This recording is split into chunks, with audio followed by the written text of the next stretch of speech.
السلام علیکم دوستو، ہم پڑھ رہے ہیں سمیرہ حمید کا ناول یارم۔ آج اس کے ایپیسوڈ نمبر ہے 21۔ سٹارٹ کرنے سے پہلے آپ سے ایک ہی بات کہوں گی، میری آڈیو کو لائک کریں، شیئر کریں، چینل کو سبسکرائب کریں۔ اندھیرے غار میں بند ہو جانے کی کیفیت تھی۔ کسی ایک طرف سے روشنی لکیر بناتی آ رہی تھی اور روشنی کی یہ لکیر بڑھتی ہی جا رہی تھی۔ غار کا دہن کھل رہا تھا، پرسکون اور آزاد ہو جانے کی کیفیت تھی کہ دور سے آتی چاپ قریب آتی محسوس ہوئی، سہما دینے والی چاپ کہ گھٹنوں میں سر دے لیا جائے، کان لپیٹ لیے جائیں، ایک ہیولا بنتا قریب سا آیا۔ ملبس آئے کہ اس بار روشنی کے دہن کے عین سامنے کھڑا ہوا اور ساری روشنی کو پیچھے دھکیل دیا۔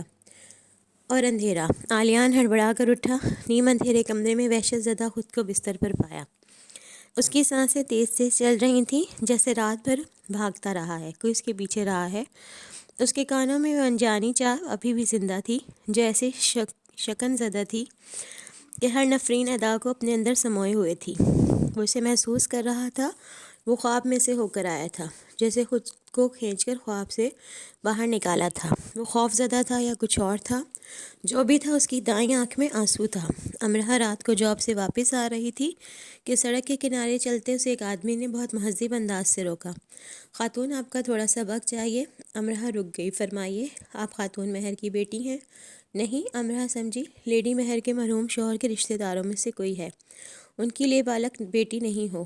نہیں، میں تو پاکستان سے آئی ہوں، یونیورسٹی میں پڑھنے، ان کے گھر میں رہتی ہوں، پیئنگ گیسٹ ہوں۔ اچھا، اس کا مطلب ہے تم ان کے سب بچوں کو جانتی ہوں گی جتنے اس خاتون نے لے کر پالے ہیں؟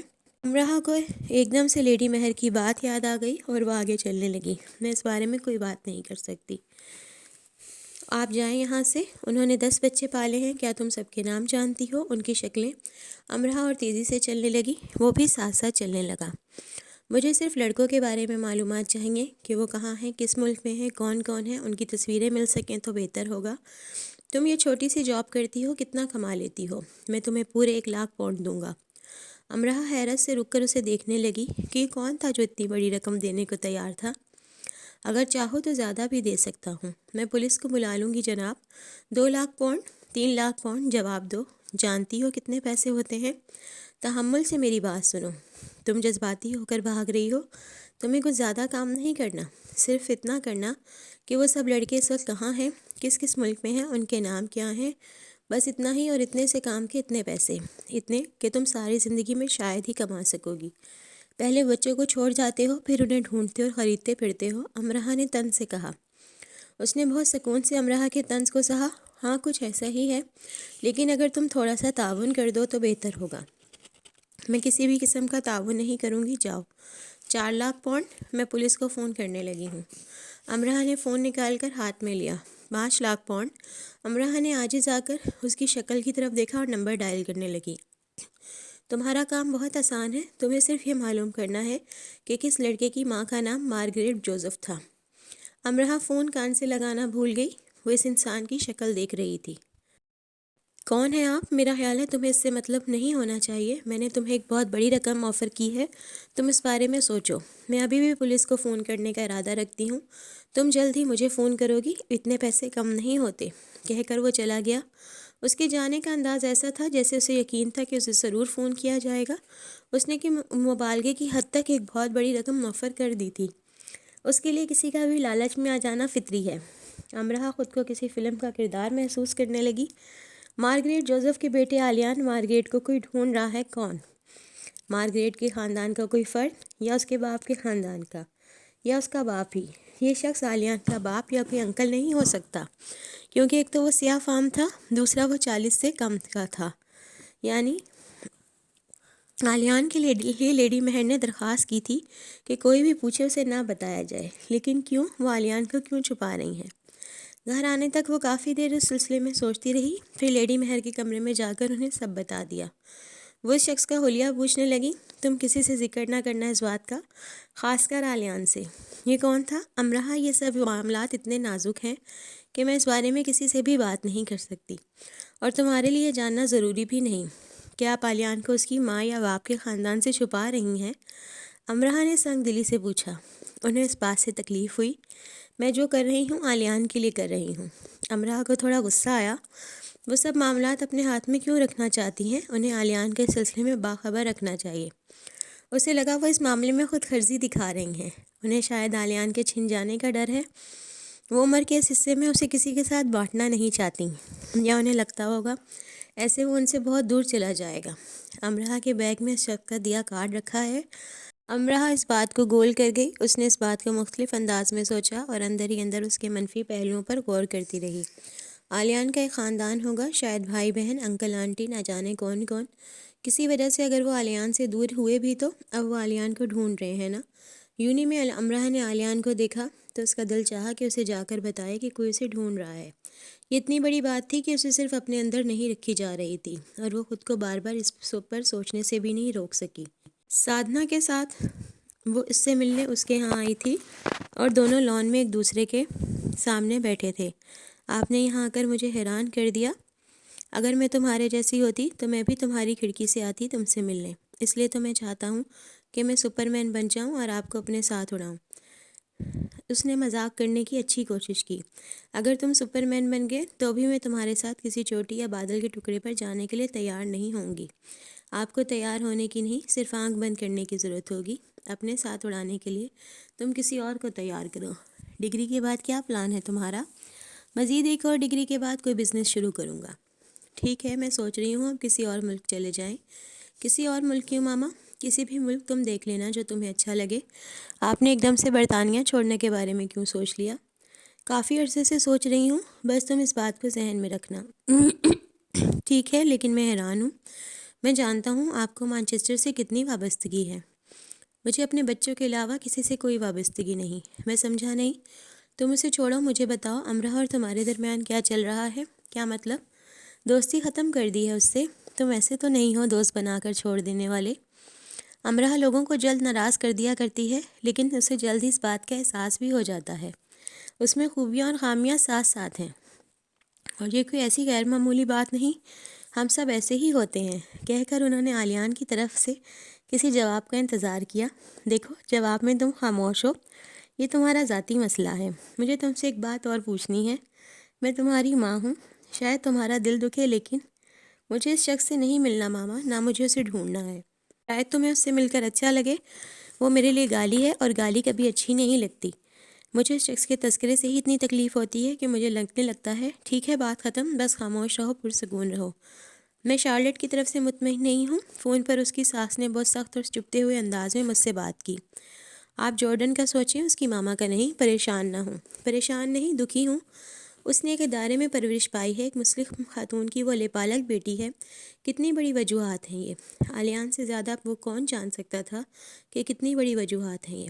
اچھی بات تو یہ ہے ماما کہ جارڈن شارلٹ سے محبت کرتا ہے۔ اس ایک شخص کی محبت ناکافی ہونے لگتی ہے جب اس کے ساتھ جڑے دوسرے لوگوں کی ناپسندیدگی بڑھنے لگتی ہے۔ نہیں ماما، پھر دوسروں کی ناپسندیدگی کی پرواہ کیوں؟ تو تم محبت کے بارے میں سوچتے ہو، اس شخص اور اس کے بارے میں نہیں۔ آپ جانتی ہیں مجھے ماما مارگریٹ نہیں بننا، تو تم ماما مہر بن جاؤ۔ میں نے اپنے شوہر سے بے لوث محبت کی ہے، اور آپ کو بدلے میں بے لوث محبت ملی بھی تو تمہیں بھی ملے گی۔ مجھے خوف محسوس ہوا ہے یہ جان کر تم محبت سے بھاگ رہے ہو۔ تم جوان ہو، زندگی کے عملی میدان سے ابھی دور ہو۔ اپنے ذہن و دل کو وسعت دو، اور یاد رکھو بھاگ جانا کسی جذبے سے ہو یا عمل سے نقصان دہ ہوتا ہے۔ نہ بھاگنا بھی فائدہ مند نہیں ہوتا ماما۔ مجھے صرف آپ سے محبت ہے۔ یہ اور برا ہے، تمہاری زندگی صرف ایک تعلق تک محدود نہیں ہونی چاہیے۔ انہوں نے علیان کو گہری نظروں سے بہت دیر تک دیکھا۔ تم آج کل مارگریٹ کی ڈائریاں پڑھ رہے ہو؟ اپنی عمر سے بہت بڑے لگ رہے ہو۔ کیا آپ مجھے وہ ڈائری دے سکتی ہیں جو آپ کے پاس ہے؟ جب تم شادی کر لو گے اور اپنے بچوں کو سائیکل ریس میں ہرا دیا کرو گے تو وہ تمہیں ملے گی۔ تم نے پھر سے مارگریٹ کی باتیں شروع کر دی ہیں۔ اسے یاد کرو، لیکن ایسے آہ کے انداز سے نہیں، خوش ہو کر یاد کرو اسے۔ جو انسان زندگی میں خوش نہیں رہا، اس کے مرنے کے بعد اسے خوشی سے یاد نہیں کیا جا سکتا، اور ہم اس شخص کی بدقسمتی کا موازنہ اپنی قسمت کے ساتھ کرنے پر مجبور ہو جاتے ہیں۔ تم بدقسمت نہیں ہو۔ تمہیں میرے علیان کے لیے ایسے الفاظ استعمال نہیں کرنے چاہیے۔ اگر دنیا میں آپ نہ ہوتی تو میں دنیا کے ہر انسان سے نفرت کرتا۔ میں نہ ہوتی تو کوئی اور ہوتا۔ نہیں ماما، کوئی اور نہ ہوتا آپ کے علاوہ۔ کوئی مجھ سے ایسی محبت نہ کرتا۔ آخر کار میں نے یہ جان لیا ہے۔ بہار کی دلہن کی شادی کی تیاریاں اتنے زور و شور سے کی جا رہی تھیں جیسے وہ شاہی خاندان کا آخری چشم و چراغ ہو۔ ڈیزائنرز، ویڈنگ پلانرز اور ان کی ٹیم گھر میں ایسے آتے جاتے نظر آتے جیسے وہ اسی گھر میں رہتے ہوں، بس کچھ دیر کو گھر سے باہر چلے جاتے ہوں۔ ماما، آپ اتنے پیسے کیوں برباد کر رہی ہیں؟ ویکینڈ پر شارلٹ آئی تو خفا ہونے لگی۔ تم یہ کہنا چاہ رہی ہو تم پر مزید احسان نہ کروں؟ کرسمس پر تحائف لیتے بھی تم سب کو شرم آتی ہے۔ اب تم مجھے دینا چاہتے ہو لیکن کچھ لینا نہیں۔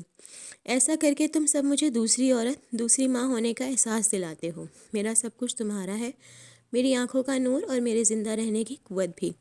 تم مجھ سے فرمائش نہیں کرتی کیونکہ میں دوسری عورت ہوں۔ وہ خفا ہو گئیں۔ شادی کے دن مجھے ہاتھی چاہیے، 10-12 تو ضروری ہوں۔ جھیل کنارے چہل قدمی کریں، 2-3 زرافے ہو جائیں، باقی کچھ شتر مرغ اور ریچھ۔ شارلٹ نے ان کے گلے میں باہیں ڈال دیں۔ فرمائشیں شروع ہو گئیں۔ اگر تمہیں ہاتھی اور یہ سب چاہیے تو شادی سری لنکا میں کرنی ہوگی یا افریقہ میں۔ انہیں ہاتھیوں زرافوں سے اب بھی مسئلہ نہیں تھا۔ نہیں، مجھے یہ سب مانچسٹر میں ہی چاہیے۔ اگر آپ نے مجھے اور جذباتی کیا تو میں سفید چیتوں کی فرمائش بھی کر سکتی ہوں۔ آپ بھی میری آنکھوں کا نور اور زندہ رہنے کی قوت ہیں۔ تم اور جذباتی ہو سکتی ہو لیکن صرف اتنا بتا دو، تم شادی کرنا چاہتی ہو یا جنگل آباد کر کے شکار؟ ماما مہر نے کہکا لگایا۔ شارلٹ نے دھڑا دھڑ ان کا منہ چومنا شروع کر دیا۔ شادی سے 1 ہفتہ پہلے جارڈن کا خاندان امریکہ اور دوسرے ملکوں سے مانچسٹر میں اکٹھا ہو گیا اور وہ سب عارضی رہائش گاہ میں رہنے لگے۔ شارلٹ ان کے استقبال کے لیے گئی اور کافی پریشان صورت واپس آئی۔ جارڈن ماما مہر کے بلانے پر اپنے ماما پاپا کے ساتھ ڈنر پر آیا تھا۔ تمام وقت ماحول میں تناؤ رہا۔ اس کی ماما کلوپترا کی ہم اثر نظر آتی، سارا وقت خاموش بیٹھی رہی اور پاپا نشست گاہ میں ٹنگی مشہور پینٹنگز دیکھتے رہے۔ کھانے کے نام پر چند نوالے کھائے گئے اور جانے میں جلدی کی گئی۔ تمہیں یقین ہے جارڈن تمہیں خوش رکھ سکے گا؟ اس کی ماں کی نظروں میں واضح حقارت تھی تمہارے لیے۔ اگر تم اس سے محبت نہیں کرتی تو چھوڑ دو اسے۔ میں نہیں چاہتی کہ دنیا میں کوئی بھی تمہیں نظروں سے دیکھے۔ لیڈی مہر کے گھر آج سے پہلے ایسے مہمان نہیں آئے تھے جن کے آتے ہی ان کے جانے کی تمنا کی جانے لگے۔ جارڈن مختلف مزاج کا ہے ماما، وہ کہہ نہ سکی کہ وہ اس سے محبت کرتی ہے، اب اسے چھوڑ نہیں سکتی، وہ بھی صرف اس کی ماں کی حقارت کی وجہ سے۔ محبت کرتا ہے تم سے، خالی خلی بڑھ تو نہیں مار رہا؟ مجھے یقین ہے اس کے جذبے پر۔ آپ ایسے پریشان نہ ہوں، سب ٹھیک ہو جائے گا۔ تمہارا یہ یقین ہمیشہ قائم رہے، میں دعا گو رہوں گی۔ لیڈی مہر نے سادنا اور امرہ کو جارڈن کے گھر بھیجنا چاہا۔ جارڈن کے کچھ رشتہ دار بھی آ چکے تھے۔ وہ چاہتی تھیں دونوں جا کر ذرا جانچ پڑتال کرائیں کہ جارڈن کے خاندان کے باقی افراد، خاص کر خواتین، کس مزاج سے تعلق رکھتی ہیں، کہ شادی کے انتظامات میں وہ ان کی پسند اور مزاج کے مطابق رد و بدل کر دیں۔ میڈیا کو بلانے کا خیال تو انہوں نے دل سے نکال ہی دیا تھا۔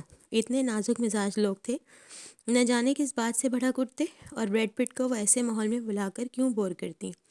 یہ فرمائش سنتے ہی امرہ اور سادنا کا دم سا نکل گیا۔ جارڈن کی ماما کی تنی ہوئی بھووں اور کھچے ہوئے اعصاب کو دیکھ کر ہی وہ ڈر گئی تھی کہ کہاں اب دوسری خواتین سے ملنا۔ ہم بہانہ کیا کریں گے کہ کیوں آئے ہیں؟ امرہ گھبرا گئی۔ سادنا، تم کہہ دینا میں جارڈن کو اپٹن لگانے آئی ہوں، مارکیٹ سے اپٹن کا تھال لیتی جانا۔ بتا دینا شارلٹ میری چھوٹی بہن جیسی ہے، اپٹن کی رسم کرنی ہے۔ سادنا کا رنگ اپٹن جیسا پیلا ہو گیا۔ امرہ شلوار قمیض، سادنا ساڑی میں، دولہا جارڈن کو اپٹن لگانے آ گئیں۔ تمہیں فون کر کے آنا چاہیے تھا، جارڈن گھر نہیں ہے، جارڈن کی ماما نے بھووں کی کمانوں میں تیر رکھتے ہوئے کہا۔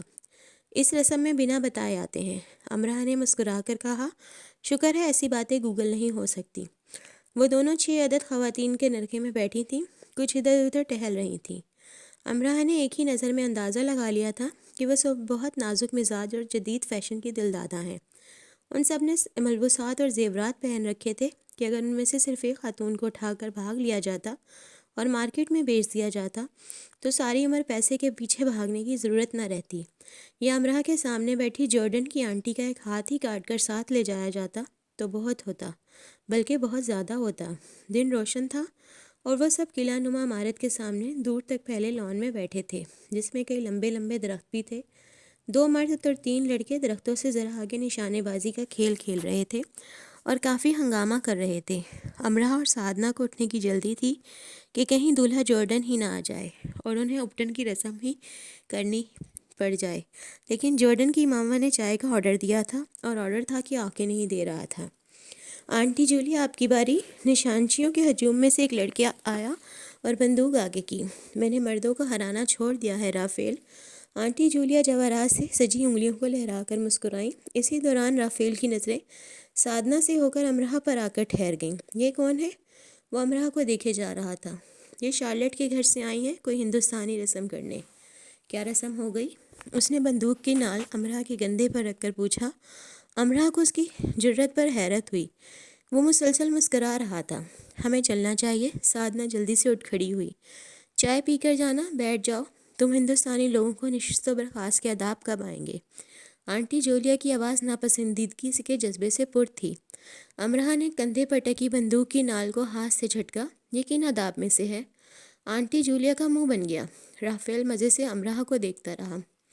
رافیل تم انہیں لے جاؤ، ان کی نشانے بازی دیکھو۔ آنٹی جولیا کا انداز استہزائیہ تھا لیکن حد تک سے بھرا ہوا۔ وہاں رافیل نے اس کسی قدر کمینگی سے اپنی تھوڑی مسلی۔ انہیں تو گانا آتا ہوگا یا ناچنا، ایسے کام ان کے مرد کرتے ہیں۔ یہ تو مردوں کے صرف پیر چھوتی ہیں جھک جھک کر۔ جارڈن کی ماما کہہ کر دیر تک ہنستی رہیں، جیسے اس سے پہلے انہیں کبھی اس لطیفے پر ہنسی نہیں آئی ہو۔ سادنا سب سے سرخ ہو گئی۔ اگر بات شارلٹ اور لیڈی مہر کی نہ ہوتی تو دونوں اتنا ضبط نہ کرتیں، اور سادنا خاموشی سے دوبارہ بیٹھ گئی۔ دنیا بھر میں بے حس لوگوں کے انداز و اطوار ایک جیسے ہوتے ہیں۔ وہ ہتک کر کے شرمندہ ہوتے ہیں، نہ خوفزدہ۔ انہیں دوسروں کو گراتے رہنے کا مشغلہ محبوب ہوتا ہے۔ وہ سب ان دونوں کو ہندوستانی سمجھ رہے تھے۔ رافیل نے بلند و بانگ کہکا لگایا اور سادنا اپنی انگلیاں چٹکانے لگی۔ امرہ کھڑی ہو گئی اور ہاتھ آگے کیا کہ بندوق اسے دے دی جائے۔ ہاں، وہ مسکرایا، یعنی اسے چڑھایا۔ بندوق اس کے ہاتھ میں ہی تھی۔ سادنا اپنی جگہ سے گرتے گرتے بچی۔ چلو جلدی گھر چلیں۔ وہ اس کے قریب جلدی سے اٹھ کر آئی۔ رکو ذرا۔ امرہ رافیل کے ساتھ چلنے لگی۔ یہ پاگل پن ہے، ہندی میں سادنا چلائی۔ آج یہ پاگل پن ہو جانے دو۔ دنیا میں کسی بھی انسان کو کسی بھی ہنر یا قابلیت کی بنا پر کسی دوسرے انسان کی بے عزتی کرنے کا کوئی حق نہیں۔ درختوں سے ذرا اس طرف 5 بناوٹی کھوکھلے کدو مختلف فاصلے پر رکھ دیے گئے، ایک سے دوسرا دور، دوسرے سے تیسرا اور پہلے سے آخری۔ پہلے رافیل نے نشانے لگائے اور دیکھتے ہی دیکھتے چاروں کدو ہوا میں منتشر ہو گئے۔ 5واں نشانہ چوک چکا تھا، پھر بھی وہ سب اس کے لیے تالیاں بجا رہے تھے، یعنی 5واں کدو ذرا مشکل سے ہی منتشر ہوتا تھا۔ اس کا فاصلہ زیادہ اور نشانہ ذرا مشکل تھا۔ دیکھنا تمہاری کلائی نہ ٹوٹ جائے۔ رافیل نے بندوق اس کے آگے کی۔ وہ سب استہزائیہ ان دونوں کو دیکھ رہے تھے، یعنی ان کا خیال تھا کہ وہ سراسر جذباتی ہو رہی ہے۔ ناچ گانے کے علاوہ کیا آتا ہوگا انہیں بھلا؟ امرہ نے بندوق پکڑی اور پکڑ کر اس میں ایسے کارتوس بھرا کہ رافیل کے ہونٹوں سے مسکراہٹ غائب ہو گئی۔ امرہ دادا کے ساتھ بلوچستان جاتی رہی تھی نا؟ دادا کے اس دوست کے گھر میں 3 لڑکے اور اس کی ہم عمر 4 لڑکیاں تھیں۔ وہ سب رات دن یہی نشانے لگانے کا کھیل کھیلا کرتے تھے۔ دادا کے دوست کو شوق تھا کہ سالانہ مقامی مقابلوں میں ان کے بیٹے اول آئیں، اور وہ آتے بھی تھے۔ لڑکے دن رات مشق کیا کرتے تو لڑکیاں بھی کر لیتی، اور جب امرہ وہاں جاتی تو امرہ بھی یہی کھیل کھیلتی تھی۔ امرہ کی ہم عمر لڑکیاں تو اتنی ماہر تھیں کہ اپنے بھائیوں کو ہرا دیتی تھیں۔ بائیں آنکھ بند کر کے، سانس کو اندر گم کر کے، صرف ہدف پر نظر رکھ کر، آنکھ کی پتلی کو ساکت رکھ کر امرہ نے ٹریگر دبا دیا اور ایک کھوکھلا کدو ہوا میں منتشر ہو گیا۔ سادنا نے اپنا رکا ہوا سانس چھوڑا، دونوں بند آنکھوں کو کھول کر اسے دیکھا۔ دوسرا کدو پہلے سے زیادہ فاصلے پر تھا، وہ بھی منتشر ہوا۔ تیسرا، چوتھا اور پھر 5ویں کی باری آ گئی۔ مقابلہ برابر نہیں ہونا چاہیے اب۔ سادنا نے ہندی میں سرگوشی کی۔ مقابلہ برابر نہیں ہونا چاہیے اب، اس نے خود سے کہا۔ بلوچستان میں اس نے جتنی بھی مشق کی ہو، وہ ایک ماہر نشانچی نہیں تھی۔ کبھی کبھار وہ لاہور میں پٹھانوں سے بندوق لے کر غباروں پر مشق کر کے اپنا شوق پورا کر لیا کرتی تھی۔ اس نشانے کا لگ جانا قسمت کا معجزہ ہوتا یا تکا۔ زرتاش نے کہا تھا، نشانہ بازی میں فاصلہ اتنا اہم نہیں جتنا ارتکاز۔ ہدف پر ایسے نظر رکھو جیسے پوری دنیا میں وہ ہدف ہی باقی ہے، اس کے علاوہ کچھ نہیں۔ ہتھیار کو اپنے ارتکاز کے ہم آہنگ کرو اور ٹریگر دبا دو۔ اس نے ٹریگر دبا دیا۔ فاصلہ زیادہ تھا، نشانچی مشرقی تھی، مجمع حاسد و متکبر تھا، اور 5واں کدو فضا میں منتشر تھا۔ امرہ نے بندوق پر سے دونوں ہاتھ چھوڑ دیے۔ وہ پٹاخ سے گری۔ اس کی بلا سے بیکار ہو جائے اب۔ صرف مرد حضرات اور سادنا نے تالیاں بجائیں۔ رافیل کی شکل ایسے ہو گئی جیسے ابھی کسی نے بتایا ہو کہ اس کی ایک عدد دم پیچھے نکل آئی ہے۔ اس کے ہم عمر لڑکے نظروں ہی نظروں میں اس کا مذاق اڑا رہے تھے۔ دونوں واپس آ گئیں اور اپنے پیچھے سناٹا چھوڑ آئیں۔ اینٹ کا جواب چمتکار۔ سادنا بہت خوش تھی تو ماریان کی فیوریٹ آنٹی ہو۔ گھر آ کر انہوں نے نشانے والی بات چھپا کر باقی سب بتا دیا۔ امرا شاید وہ نشانے نہ لگاتی اگر سادنا کاش یہاں ویرا ہی ہوتی نہ بڑبڑاتی۔ تم سب یونی سے اپنے دوستوں کو بلا سکتی ہو، بلکہ میں کہوں گی کہ کافی سارے دوستوں کو بلاؤ۔ لیڈی مہر نے ان سب کو اجازت دی۔ امرا نے سائی کو بلایا، ویرا نے کسی کو بھی نہیں، اینو نے چند جاپانی دوستوں کو اور آلیان نے کارل کو۔ جی کارل کو، کیا آپ اس کی آمد سے پریشان ہیں؟ ویل امرا بھی۔ تمہیں کس نے بتایا کہ کارل بھی آ رہا ہے؟ کارل ایک بورڈ پشت پر لٹکائے گھوم رہا ہے کہ جو اسے اپنا بہترین سوٹ دے گا یا لے کر دے گا وہ اس کے چند اہم کام کر دے گا۔ تم جانتی ہو نا اس کے اہم کاموں کا مطلب؟ کوئی بھی اس کی نامعقول حرکتوں سے خوش نہیں، کسی سے سوٹ نہیں ملے گا اسے، کسی سے۔ ویل پیاری ڈی کوئن مانچسٹر کے ٹاپ بزنس مین کی بیٹی اسے مکلارین میں بٹھا کر لے گئی ہے خریداری کروانے۔ سنا ہے اسے اپنے سابقہ بوائے فرینڈ سے کوئی حساب برابر کروانا ہے کارل سے۔ شانے اچکا کر ویرا ہنسنے لگی۔ امرا تو ہنس بھی نہ سکی، وہ تو یہ بھی چاہتی تھی کہ شادی پر ویرا بھی نہ ہو، لیکن اس کے چاہنے سے کچھ نہ ہو سکا اور شادی کا روشن نکھرا نکھرا دن سب سمیت آن موجود ہوا۔ ہیڈن پارک کی طرز کا پارک تھا جہاں شادی کا انتظام تھا۔ گھاس کا وسعت لیے پھیلا میدان تھا، جھیل تھی، جھیل پر پل تھا، پل کے اس طرف گھاس کے میدان، لمبے لمبے درخت اور پھول تھے، کہیں کہیں پہاڑوں کے ٹیلے بھی تھے۔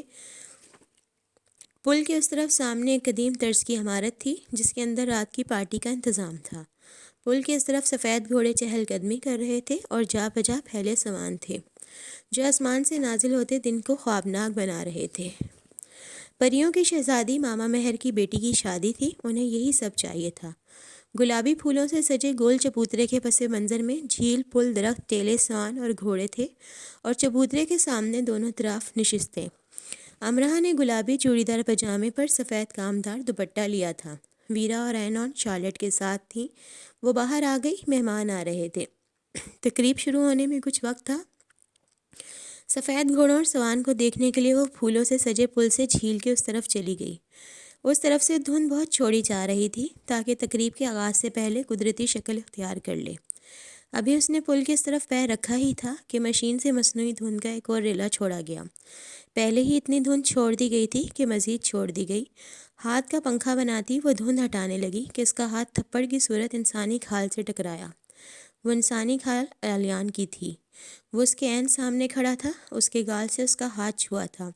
اگر ان کے درمیان آنے والے اس پل کو کھینچ کر لمبا کر دیا جائے تو اس دوران کچھ یوں ہوا کہ اس نے آلیان کو دیکھا، اس کی سرد مہر لیکن دنیا میں سب سے خوبصورت آنکھوں میں سے دو آنکھوں کو جن میں دیکھنے کے بعد دیکھنے کا راستہ نہیں ملتا تھا، جن کی چمک چکا چوند بھی مدھم نہیں پڑتی تھی، جو بینائی رکھنے کے علاوہ بھی کئی کمالات رکھتی ہیں، جن سے مل کر انہیں بچھڑا نہیں جا سکتا۔ پھر پیشانی پر گرتے اس کے بھورے بالوں اور ان کے نیچے تنی بھووں کو، پھر چند دنوں کی بڑی شیو کو اور پھر آلیان کو، جس کے وجود سے شناسائی کی جھلک ابھر کر معدوم ہو چکی تھی، اور اس کے ارد گرد پھیلی دھند کو، اس دھند میں دھندلے نظر آتے درختوں، پھولوں، سفید گھوڑوں اور سوان کو۔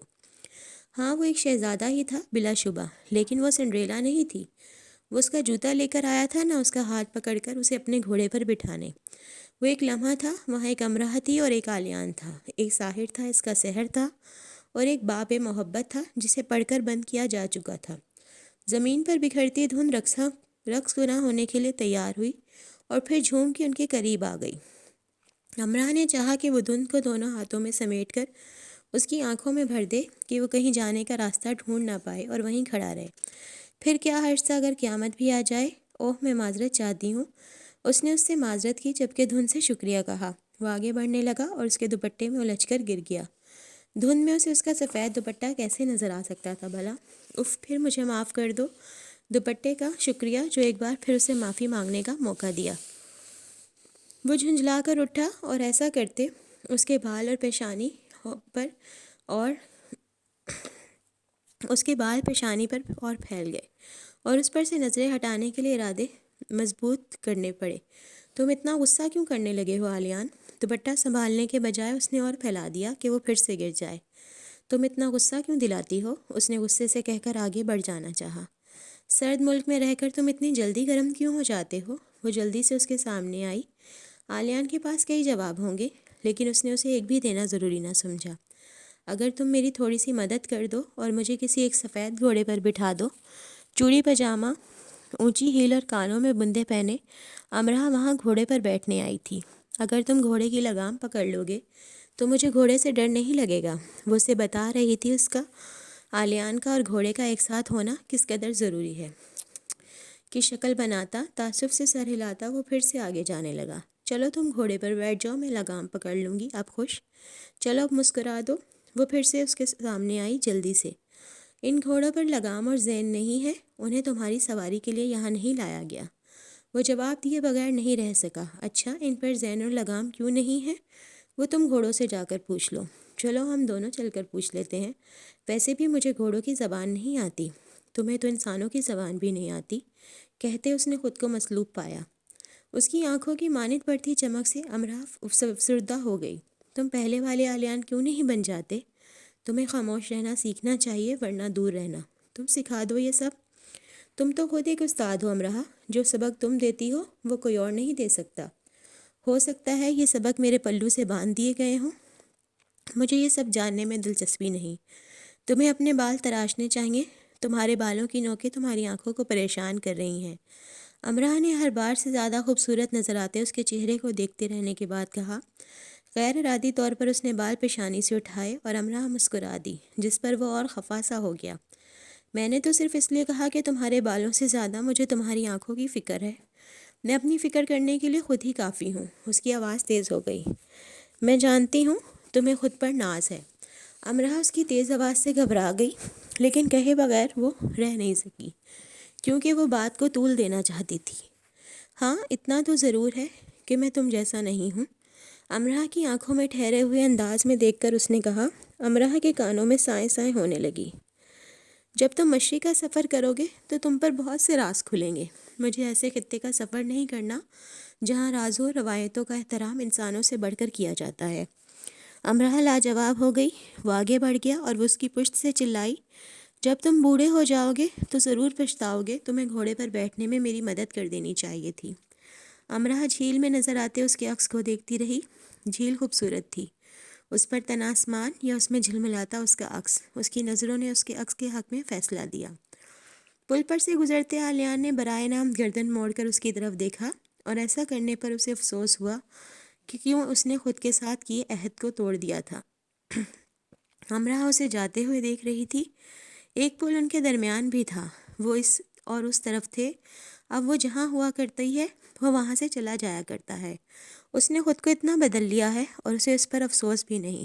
امرا نے اپنا دوپٹہ سنبھالا اور اس طرف آنے لگی جہاں وہ شخص کھڑا ہوگا جو آج اہتمام سے تیار ہو کر آنا بھول گیا تھا، اور جس نے ٹائی باندھنے کا تردد بھی نہیں کیا تھا، جسے تقریب میں آنے کی جلدی بھی نہیں رہی ہوگی اور کان میں سرگوشی کرنے کی بھی۔ مجھے بتایا جائے کیا دلہن صرف سفید لباس والی ہے؟ اچھا، اور سفید دوپٹے والی؟ شارلٹ کی شہبالیاں اس بار صرف دو تھیں، شارلٹ کی دوست اور ویرا۔ امرا کو کہا گیا تھا لیکن اس نے اور سادنا نے انکار کر دیا۔ جارڈن کے خاندان کی نازک مزاجی نے انہیں برہم کر دیا تھا۔ انہیں سب کی نظروں میں آنے کی خواہش نہیں تھی۔ شارلٹ دلہن بن کر آئی تو امرا نے دیکھا کہ دلہن کے بعد سب نے جس چہرے کو دیر تک تکا وہ ویرا کا تھا۔ اس نے ہلکا رغوانی آف شولڈر فراک پہن رکھا تھا اور وہ اتنی خوبصورت لگ رہی تھی کہ اگر بلیک آؤٹ کے دنوں میں اسے کسی عمارت کی چوٹی پر بٹھا دیا جاتا تو وہ آدھے شہر کو تو اپنے حسن کی چکا چوند سے منور کر دیتی۔ ویرا نے اتنی خوبصورتی کا کیا کرنا ہے؟ امرا نے دیکھا کہ دور کھڑے آلیان نے بھی ویرا کو دیکھا، اور امرا یہ سوچے بنا نہیں رہ سکی۔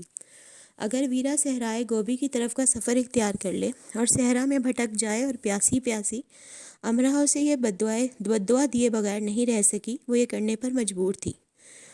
دو خاندان ایک جگہ موجود ہو کر بھی کیسے الگ الگ رہتے ہیں، یہ شارلٹ اور جارڈن کی شادی میں دیکھا جا سکتا تھا۔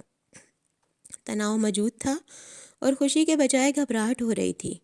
وہ سب آپس میں دھیمی آوازوں میں باتیں کر رہے تھے اور مسکرانے میں اس قدر کنجوسی کر رہے تھے کہیں ان کی مسکراہٹوں کا غلط مطلب نہ نکال لیا جائے۔ ان کے بیش قیمت لباس، زیورات، ان کی ہاتھوں کی حرکات، ان کے لبوں کا واں ہونا کچھ ایسا تھا کہ سانس گھٹنے لگتا۔ وہ ایک شادی میں شریک ہونے سے زیادہ کسی نیلامی میں شریک ہوئے لگتے تھے جہاں وہ اپنے رتبے کی بولی سننے آئے ہوں۔ شادی کی رسم شروع ہو گئی اور جب انگوٹھی پہنانے کی باری آئی اور دولہا نے اپنے شہبالے کی طرف ہاتھ بڑھایا کہ انگوٹھی اسے دی جائے تو شہبالے نے اپنی جیبیں ٹٹولنی شروع کر دیں۔ انگوٹھی تو نہیں ہے۔ رافیل نے ہاتھ اٹھا دیے۔ تم دیکھو، شاید تمہارے پاس ہو، اس نے دوسرے شہبالے سے کہا۔ اس نے بھی اپنی جیبیں ٹٹولی اور ہاتھ اٹھا دیے۔ میرے پاس بھی نہیں ہے۔ دونوں نے یہ حرکت کرتے کافی وقت لیا تھا۔ پادری بیزاری سے انہیں دیکھ رہے تھے۔ تم دیکھو، شاید تمہارے پاس ہو، دوسرے نے تیسرے سے کہا۔ تیسرے نے بھی خود کو ٹٹولا اور اس بار جارڈن کے انکل سے کہا، آپ کے پاس تو نہیں انکل؟ میرے پاس بھی نہیں ہے۔ انکل نے بھی اپنا کوٹ کھنگالا۔ ساتھ بیٹھی آنٹی جولیا سے یہی کہا۔ آنٹی جولیا نے اپنا پاؤچ اور ہاتھوں کی انگوٹھیاں دیکھیں اور اگلی خاتون سے کہا، آپ کے پاس ہو شاید؟ اگلی خاتون نے بھی کم و بیش یہی کہا اور اپنے سے اگلے کی طرف اشارہ کر دیا۔ آگے سے آگے، قطار در قطار، وہ اپنے سے آگے بیٹھے کو اشارے کرنے لگے۔ پادری صاحب حد سے زیادہ بیزار ہو چکے تھے۔ دلہن رو دینے کو ہو رہی تھی۔ لیڈی مہر اپنی نم آنکھیں چھپا رہی تھیں۔ یہ لوگ واقعی شارلٹ کو پسند نہیں کرتے۔ آدھے گھنٹے سے زیادہ وقت گزر چکا تھا، ان کی تلاشیاں ہی ختم نہیں ہو رہی تھیں، اور پھر آخر کار جب ان کے ایک بوڑھے، عورت، مرد، لڑکے، لڑکی اور بچے نے خود کو کھنگال ڈالا اور کوئی ایک بھی نہ بچا تو انگوٹھی نہیں ہے، یہ شادی نہیں ہو سکتی، وہ یک آواز چلائے۔ سکوت چھا گیا، تناؤ اور بوجھل بن پڑ گیا۔ شہبالے رافیل نے چیخ ماری اور انگوٹھی اس کے منہ سے نکل کر باہر گری، جسے اٹھا کر اس نے دولہا کو دیا۔ شادی کی رسم ہو گئی۔ لیڈی مہر کے چہرے کے سارے رنگ اڑے ہی رہے۔ شادی میں ہنسی مذاق، شرارت، ویڈنگ پرانک معمول کا حصہ ہیں، لیکن اس مذاق پر ہتک غالب تھی۔ انہیں شارلٹ کے ساتھ یہ سلوک پسند نہیں آیا تھا۔ آلیان انہیں دور لے کر ذرا چلا گیا۔ جب واپس آیا تو وہ مسکرا رہی تھی۔ رات کی تقریب قلعے کے اندر وسیع ہال میں تھی، جسے سفید اور بنفشی رنگوں کے امتزاج سے خوابناک بنایا گیا تھا، جیسے کسی قدیم شہزادی کی خوشیوں کے نام جام لہرائے جا رہے ہوں۔ کارل اور آلیان شادی کی تقریب کے دوران سے ہی غائب تھے۔ اسے ان دونوں کے غائب ہونے کی وجہ سمجھ نہیں آئی، بلکہ کارل تو ایسے تیار ہو کر آیا تھا جیسے اسی کی شادی ہو۔ امرا کو کارل کے جانے کی خوشی تھی۔ اس نے سادنا اور اینون کے ساتھ انگلش طرز پر گول گول گھومنے کی کوشش بھی کی تھی۔ ابھی کیک نہیں کاٹا گیا تھا۔ شارلٹ کافی مرجھائی ہوئی سی لگ رہی تھی۔ بہرحال کیک کی ٹرالی لائی گئی اور اس سے پہلے کہ دونوں کیک کاٹتے، ہال کا دروازہ دہشتناک انداز سے کھلا اور ایک پاگل دیوانہ شخص بھاگتا ہوا شارلٹ کی طرف آیا، جسے دیکھتے ہی شارلٹ نے چیخ مار دی اور اتنی شدت سے ماری کہ ہال کا ماحول ساکت ہو گیا۔ سب اسے دیکھنے لگے اور ٹھیک اسی دوران اس پاگل نے سر سے ہاتھ اوپر اٹھا کر پسٹل سے فائر کیا۔ فریز! کسی نے بال برابر بھی جنبش کی تو میں اسے گولی مار دوں گا۔ فائر کی آواز سے سہم کر چیخوں سے گونجتا ہال سناٹے سے بھر گیا۔ تم میرے ساتھ یہ کیسے کر سکتی ہو شارلٹ؟ وہ چلایا اور پسٹل کا رخ جارڈن کی طرف کر دیا۔ تم شادی کر رہی ہو، تم شارلٹ، تم یہ سب۔ شارلٹ بری طرح سے سہم گئی، اور جارڈن تو تھا ہی ایکٹر۔ وہ ایسے سہما کہ ذرا دور کھڑی اس کی ماں سے دل کا دورہ چند انچ کے فاصلے سے گزرا۔ یہ پاگل خانے سے کیسے بھاگا؟ ہال میں سے کسی کی آواز ابھری، اور وہ خود بھی۔ وہ سائی تھا جو اس پاگل کی طرف بڑھ رہا تھا۔ اپنی جگہ پر واپس چلے جاؤ، ورنہ مجھے اپنے اس ہاتھ کی انگلی کو زحمت دینی پڑے گی۔ اس نے شرٹ کے اندر سے دوسرا پسٹل والا ہاتھ نکال کر اور اس کی طرف تان کر کہا۔ پہلا پسٹل بدستور جارڈن پر تنا تھا۔ چلے جاؤ یہاں سے میک! سائی قریب ہوتے چلایا۔ امرا نے حیرت سے سائی کو دیکھا۔ بھلا اس کا کیا کام؟ یہ تو شارلٹ کو جانتا بھی نہیں تھا، اور اس پاگل نے اپنی انگلی کو زحمت دے دی اور فائر کر دیا۔ گولی سائی کے بازو میں لگی اور خون کی دھار اس کے بدن سے پھوٹی، وہ وہیں گر گیا۔ سائی! امرا نے چیخ مار دی اور اس کی طرف لپکنے لگی کہ ویرا نے اس کا ہاتھ سختی سے پکڑ لیا۔ ہمیشہ گڑبڑ کرتی ہو، بیٹھ جاؤ، ورنہ تمہیں تو وہ شوق سے گولی مارے گا۔ ویرا نے ایک ہاتھ اس کی کمر میں دیا اور ایک اس کے منہ پر رکھا اور اس کے کان میں کہا، میں نے کہا نا، کوئی اپنی جگہ سے نہیں ہلے گا۔ وہ حلق کے بل دھاڑا۔ اس کا حلیہ ہی ایسا تھا کہ حال میں سب دبک گئے، سکوت چھا گیا۔ ذرا دور سے ایمبولینس کے سائرن کی آوازیں آنے لگیں اور پولیس کی بھی، یعنی ان کے بچاؤ کے لیے لوگ آ رہے تھے۔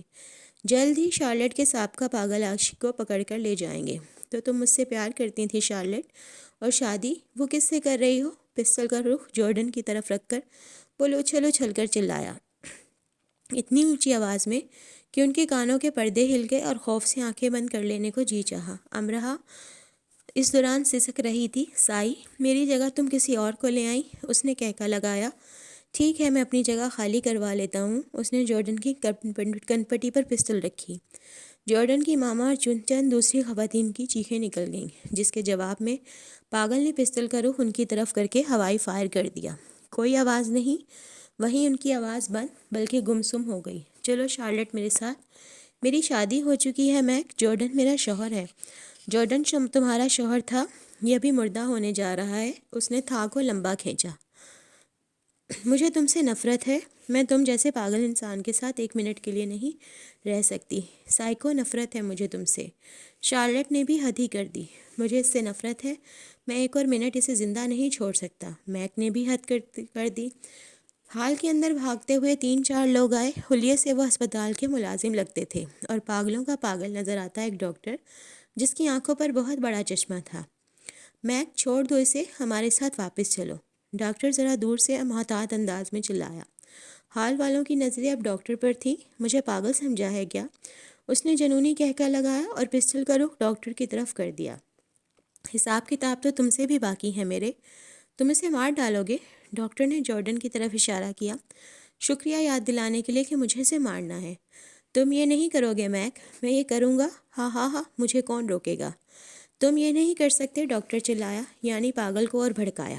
میں یہ ضرور کروں گا، اچھل اچھل کر وہ چلانے لگا۔ اسے دیکھ دیکھ کر خوف اور بڑھنے لگا۔ اس وقت خوف سے دم ہی نکل گیا جب ڈاکٹر نے اچھلتے میک کو غافل سمجھ کر اس پر قابو پانے کے لیے ایک دم سے حملہ کر دیا۔ حملے کی صورت 2 فائر فوری ہوئے۔ ہال خواتین کی چیخوں سے گونج اٹھا، جن میں سب سے نمایاں چیخ جارڈن کی ماما کی تھی۔ فائر کے ساتھ ہی ہال کی سبھی بتیاں بجھ گئیں۔ لوگوں کے اٹھنے گرنے بھاگنے کی آوازیں بھی آئیں اور جارڈن کے کڑھانے اور ماما جارڈن کی چلانے کی بھی۔ 1 منٹ سے بھی کم وقت میں یہ ہوا۔ اتنی چیخو پکار پر بھی روشنیاں روشن نہ کی گئیں، اور جب روشن ہوئی تو کیک کے پاس نہ مردہ دلہا تھا نہ دلہن، اور اس کا پاگل خانے سے بھاگا بوائے فرینڈ، اور نہ ہی اس پاگل سا ڈاکٹر۔ وہ سب غائب تھے۔ کہاں تھے؟ ہال میں نظریں گردش کر رہی تھیں۔ ہال میں آرکسٹرا نے دھن چھیڑی اور اونچی چھت تلے بنے وسیع گول دائرے نما اندھیرے ڈانس فلور پر سپاٹ لائٹ روشن ہوئی، اور روشنی چلتی چلتی ایک جگہ پر آ کر رک گئی، دلہا اور دلہن پر۔ جارڈن نے ہاتھ اوپر اٹھایا، جسے دلہن شارلٹ نے تھام لیا اور گول گول گھومنے لگی۔ دوسری سپاٹ لائٹ چلتی 2 اور لوگوں پر آ کر رک گئی، پاگل کارل اور ڈاکٹر آلیان پر۔ انہوں نے سر کو جھکا کر داد لینی چاہی اور دلہا دلہن کی نقل اتارتے گول گول گھومنے لگے۔ رکے ہوئے سانس تنفر سے بحال کیے گئے۔ انہیں گمان تک نہیں ہوا تھا کہ کیا ہوا ہے۔ دلہن والوں اور دلہا کے صرف مردوں نے کھڑے ہو کر تالیاں بجا بجا کر ہال سر پر اٹھا لیا۔ کارل اور آلیان کے ویڈنگ پرانک نے میدان مار لیا تھا، کچھ کو تو مار ہی ڈالا تھا۔ امرہ بھی کھڑے ہو کر تالیاں بجا رہی تھی۔ آج اسے کارل اچھا لگا تھا۔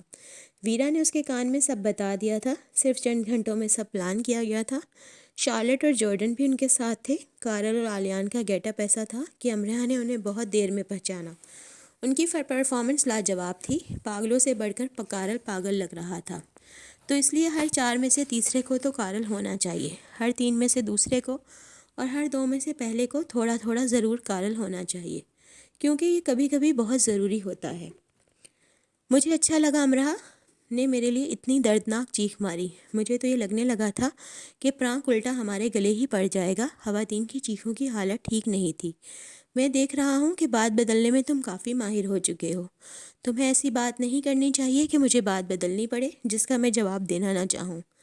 آلیان، میں اچھا برا سب سنتا ہوں، لیکن صرف وہ کہنے کی کوشش کرتا ہوں جو ٹھیک ہو۔ میری بات غور سے سنو آلیان، اگر میری جگہ گولی تمہیں لگتی تو تم دیکھتے کہ حال امرہ کی چیخوں سے گونج اٹھتا، اور تم یہ بھی دیکھتے کہ یہ تمہارا وہم ہے، مجھے ایسی کوئی خوش فہمی نہیں، نہ پالنی ہے مجھے۔ تم سائی پر وہم کا الزام نہیں لگا سکتے، ٹھیک ہے، لیکن اب میں اس سے آگے نکل آیا ہوں۔ پلٹ کر دیکھو، پیچھے چھوڑ آئے ہو، اور یاد رکھنا ہمیں صرف ایک گمان ہوتا ہے کہ ہم آگے بڑھ آئے ہیں، صرف گمان۔ میں چاہتا ہوں اس گمان کے غلط ثابت ہونے سے پہلے تم خود ہی اسے غلط ثابت کر دو۔ سائی، ہم خود کو کتنی بھی بلندی پر کھڑا کر لیں، کچھ لوگوں کے لیے ہم ہمیشہ پستیوں کے باسی رہتے ہیں۔ اندیکھے پست دائرے جو ہمارے گرد کھینچ دیے جائیں، ہم انہیں نظر آئیں نہ آئیں، ان لوگوں کی نظروں سے اوجھل نہیں ہوتے۔ میں اختلاف نہیں کروں گا تم سے۔ تم میں یہ خوبی ہے سائی، تم ہر بات کو جلد سمجھ جاتے ہو۔ آلیان نے اس کے کندھے کو تھپک کر کہا۔ آلیان، میں اس بات کو نہیں جس حالت میں وہ بات کی جاتی ہے، بس اسے سمجھ جاتا ہوں۔ اور تم سے بھی یہی کہوں گا، اس حالت کو سمجھنے کی کوشش کیا کرو جس میں ناپسندیدہ باتیں کی جاتی ہیں۔ میرا خیال ہے ہمیں سب چھوڑ دینا چاہیے اور پرسکون ہو جانا چاہیے۔ کیا تم مجھے اجازت دو گے کہ میں کوئی اور بات کروں؟ سائی نے ٹھنڈا سانس لیا۔ تم چاہتے ہو تو ٹھیک ہے، کرو کوئی اور بات۔ کیا تم نے کبھی کسی کا انتظار کیا ہے کہ وہ تمہارے پاس آئے اور تم اسے سنو؟ بہت سے ہیں، اور ان میں سے ایک کارل ہے، لیکن میں جانتا ہوں وہ کبھی میرے پاس نہیں آئے گا۔ ہاں، وہ کبھی نہیں آئے گا، وہ خود پر یہ نوبت نہیں لائے گا۔ جانتے ہو وہ اپنا اتنا بڑا مداح ہے کہ اپنے کمرے میں لگے شیطان کے پوسٹر کے پاس کھڑا ہو کر کہہ رہا تھا، کارل کے بعد میں تمہاری ذہانت کا مداح ہوں۔ شیطان کہتا ہوگا، خود سے پہلے میں بھی تمہارا ہی مداح ہوں جناب کارل، کہہ کر سائی اور آلیان دیر تک بچوں کی طرح ہنستے رہے۔ جناب کارل کہیں اور دل ہی دل میں کہہ کے لگا رہے تھے، این تم بیٹھے بیٹھے اتنی موٹی کیسے ہو گئی؟ ایک دم سے اسے سائیکل وزنی لگنے لگی تھی۔ موٹی نہیں، موٹا۔ نیلی آنکھوں کو مٹکا کر وہ مسکرایا۔ اپنے خدشے کے سچ ہو جانے کے خوف سے اس نے گردن موڑ کر دیکھا۔ اس کے پیچھے کارل بیٹھا تھا اور این ذرا دور کھڑی دانت نکال رہی تھی۔ کیا ہوا امراہ، چلاؤ نا سائیکل۔ کھڑے ہو کر اس نے سائیکل کو جھٹکا دیا کہ وہ گر جائے۔ بھلا وہ کوئی آلیان تھا جو جھٹ سے گر جاتا؟ وہ آرام سے اٹھ کر کھڑا ہو گیا۔ اگر تم مجھے اپنی سائیکل کے پیچھے بٹھا لو تو میں اس وقت تک بیٹھا رہ سکتا ہوں جب تک پاکستان نہ آ جائے، حتیٰ کہ چاند تک لے جانا چاہو تو بھی۔ میں تمہیں اس وقت تک ضرور بٹھائے رکھ سکتی ہوں جب تک جہنم نہ آ جائے۔ ٹھیک ہے، اپنے ٹھکانے تک لے چلو، آگے جنت تک پیدل میں چلا جاؤں گا۔ امراہ پیدل ہی سائیکل لے کر آگے چلنے لگی۔ اس کے ہوتے وہ اسے چلانے کی غلطی نہیں کرنا چاہتی تھی کہ اسے وہ ایسے گرا دے کہ وہ بستر سے ہی نہ اٹھ پائے۔ میں دیکھ رہا ہوں تم اچھی سائیکل چلا لیتی ہو، ایک ریس ہو جائے۔ امراہ کو اس کی بات پر ہنسی آئی، لیکن وہ ہنسی نہیں، سنجیدگی سے آگے آگے چلتی رہی اور وہ ساتھ آنے سے باز نہ رہا۔ تم مجھے نظر انداز کر رہی ہو؟ چلو میں تمہاری اس حرکت کو نظر انداز کرتا ہوں۔ سنو، چند سالوں بعد میں میئر بن جاؤں گا، پھر بہت جلد ہی وزیر اعظم، پھر میرا ارادہ تیسری عالمی جنگ شروع کروانے کا ہے، تاکہ تم جیسے بیکار اور ڈرپوک لوگ ختم ہو جائیں۔ تم سمجھ رہی ہوں گی نا میں کیا کہنا چاہ رہا ہوں؟ مجھ جیسی عالمی شخصیت جس پر کئی ہزار کتابیں لکھی جا رہی ہوں گی اور جو کئی ملکوں کی پولیس اور فوج کو مطلوب ہوگا۔ امراہ نے معصومیت سے اس کی بات مکمل کی۔ تمہیں مجھے ٹوکنا نہیں چاہیے تھا، لیکن چلو میں تمہیں اس حرکت پر معاف کرتا ہوں۔ تو مجھ جیسی بے مثال شخصیت سے ہار جانا بھی بہت زیادہ قابل فخر ہوگا۔ تمہیں یہ اعزاز حاصل کر لینا چاہیے۔ یونی میں تم اس فخر کو حاصل کرنے کا اعزاز دوسروں کو کیوں نہیں دیتے؟ میں اپنے مقابلے میں عام لوگوں کو نہیں لاتا۔ اسی پر خوش ہو جاؤ کہ تم خاص ہو۔ تم اور آلیان ایک ریس کیوں نہیں لگاتے؟ میں آلیان پر شرط لگانا چاہتی ہوں۔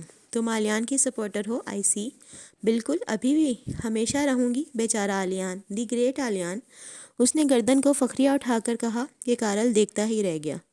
میں تمہیں بتا دوں کہ میں اس سے حسد رکھتا ہوں، نہ اسے ہرانے کی خواہش۔ میں اسے کئی بار ہرا چکا ہوں۔ اگر تم نے مجھے ہرا دیا تو میں تم دونوں کی دوستی کروا سکتا ہوں۔ یہ میرے بائیں ہاتھ کا کھیل ہے۔ تمہیں میری قابلیت پر شک نہیں ہونا چاہیے۔ اس سے دوستی کرنے کے لیے مجھے تمہاری مدد نہیں لینی چاہیے۔ میرے دماغ کے بائیں حصے کا مشورہ ہے، مجھے اس بائیں حصے کے مشورے پر شک نہیں کرنا چاہیے۔ ریس تو ہوگی امراہ، ورنہ تمہاری بہت بے عزتی ہوگی۔ دیکھتے رہو خواب۔ وہ سائیکل لے کر چلی گئی۔ میں خواب نہیں، تعبیریں دیکھتا ہوں، وہ بھی کھلی آنکھوں سے، وہ پیچھے سے چلایا۔ میں بھی صرف خواب نہیں، ڈراؤنے خواب دیکھتی ہوں، وہ بھی کھلی آنکھوں سے، جب جب تمہیں دیکھتی ہوں۔ وہ بھی چلائی، اور یہ جا وہ جا۔ دادا آج کل بہت خوش رہتے تھے، جیسے وہ مل گیا ہو جس کی تلاش ہو۔ وہ پوچھتی تو ہنس کر خاموش ہو جاتے۔ ان کے ایسے انداز کے بعد اسے بے سکونی سی رہتی۔ کلاس میں توجہ سے لیکچر سن نہ پاتی، نہ اسٹور پہ ٹھیک سے کام ہو پاتا۔ دادا کے رویے اسے سہما دیتے، اتنا کہ وہ بزنس ڈپارٹمنٹ کی طرف جاتے جاتے پلٹ آتی۔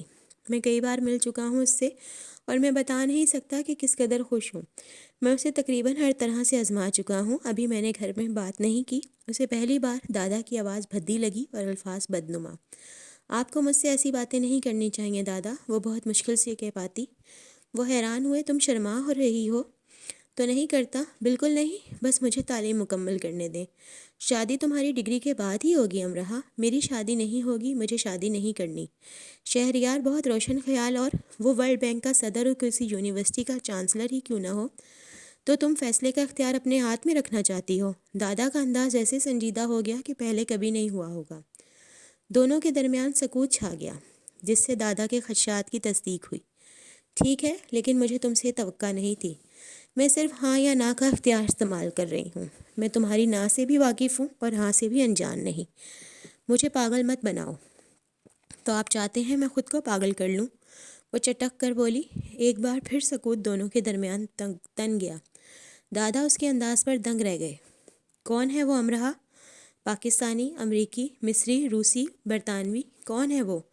مسلم، غیر مسلم، جو کوئی بھی ہے مجھے بتانے لگو تو اس کا حسب نصب ہاتھ میں رکھ کر بیٹھنا۔ تمہیں ملک سے باہر پڑھنے کی اجازت دی تھی، بغاوت کی نہیں۔ جانتی ہو نا تم سے متعلق سب مجھ سے سوال کرتے ہیں۔ یہ بھی جان لو تم سے پہلے انگلیاں مجھ پر اٹھیں گی۔ دادا کا انداز بھی تیز تھا اور آواز بھی۔ آپ غلط سمجھ رہے ہیں، ایسی کوئی بات نہیں۔ وہ اندر ہی اندر چٹک کر ٹوٹ گئی۔ ڈگری لے لو پھر بات کرتے ہیں۔ دادا نے مزید اسے سننا گوارا ہی نہ کیا۔ حسب نصب لے کر ہاتھ میں بیٹھنا، کتنے ہی دن، کتنی ہی بار اس نے سر کو جھٹکا، لیکن وہ اس فکرے کی گوند سے جان نہیں چھڑا سکی۔ اس کے دل پر اس پہاڑ کا بوجھ آ گرا جسے کبھی سر نہ کیا جا سکا ہو۔ یونی میں وہ الیان کے راستے کی طرف جاتی اور پلٹ آتی۔ کیا فائدہ، خود سے کہتی بھی اور پوچھتی بھی۔ سیمسٹر ختم ہونے کو تھا، لیکن زندگی تو ختم نہیں ہو رہی تھی نا۔ اور پھر ایسے لوگوں کی زندگی ویسے بھی بہت لمبی ہو جاتی ہے جو من چاہے راستوں کی طرف جاتے بھی ہوں اور پلٹ آنے پر مجبور بھی ہوں۔ وہی لوگ جو بے اختیار ہو کر جاتے ہیں اور کسی اختیار والے کے خوف سے لوٹ آتے ہیں، سفر شروع کرتے ہیں نہ ختم، پابند رہتے ہیں نہ آزاد۔ اس نے سیف روم میں جا کر کئی نوٹ دیواروں سے چپکا دیے۔ کاش اللہ انسان کی عظمت اور پستی اس کی پیشانی پر کندہ کر دے۔ یہ میرا بندہ ہے، یہ میرا بندہ نہیں ہے۔ پھر حسب نصب ذات، خاندان اور مذہب پر سوال نہ اٹھے۔ وہ کالی سیاہی سے سنہری حروف لکھتی جاتی۔ مجھے افسوس رہے گا کہ کائنات کی بہترین چیز اٹھا لینے کا اختیار میرے ہتھیلیوں کو نہیں دیا گیا۔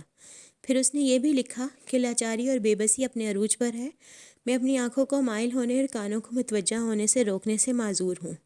سمائی اور بصری ہنسے میرے اختیار سے پہلے نکلے اور پھر مجھے یاد نہ رہا کہ کبھی یہ میرے ہلکے اختیار میں بھی تھیں۔ میں دنیا میں کسی بھی انسان کو ٹھیک ٹھیک یہ سمجھا نہیں سکوں گی کہ اپنی ہی چیزوں کا اپنے اختیار سے نکل جانا کب ہونا شروع ہوتا ہے اور پھر اسے ختم کر دینا ناممکنات میں سے ایک ہو جاتا ہے۔ میں ایک کمزور انسان ہوں، ناممکنات کی طرف پیش قدمی کیسے کروں؟ مجھے رک جانے کا اندیہ نہ دیا جائے، مجھے چلتے رہنے کی نوید سنا دی جائے۔ کوئی سجدوں میں سر جھکائے اور صرف میرے لیے ہاتھ اٹھائے۔ میں یہاں وہاں پابند ہوں، وہ مجھے آزاد کروا لے جائے۔ تو دوستو یہ تھی آج کی ایپیسوڈ۔ امید کرتی ہوں تو آپ کو پسند آئی ہوگی۔ اگر آپ کو میری آڈیو اچھی لگی ہے تو اسے لائک کریں، شیئر کریں، چینل کو سبسکرائب کریں۔ کل پھر ملیں گے، دعاؤں میں یاد رکھیے گا۔ اللہ حافظ۔